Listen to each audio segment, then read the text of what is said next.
bagaimana satu mereka di daerah Puluhan warga dari 7 desa di Kecamatan Simpang Kanan, Kabupaten Aceh Singkil berunjuk rasa ke kantor DPRK Aceh Singkil.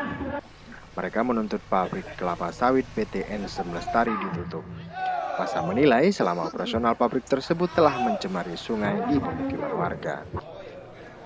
Warga yang berasal dari Desa Silatong, Tanjung Mas, Leriman, Lipat Kajang, Ujung Limus, Cibubukan, dan Desa Serasah, Kecamatan Simpang Kanan, meminta DPRK Aceh Singkil menutup PT Ensem Lestari.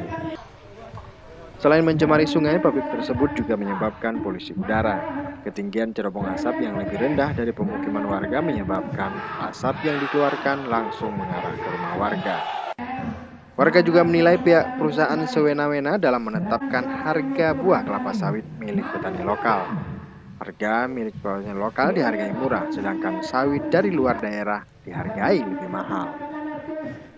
Menanggapi tuntutan massa, Narso, Wakil Ketua DPRK Aceh Singkil, mengaku akan segera membentuk tim terpadu untuk melakukan investigasi untuk memeriksa izin perusahaan dan aduan massa terkait pencemaran lingkungan. Dari Kabupaten Aceh Singkil, Jakartawan Adi Nugraha melaporkan untuk Aceh Video.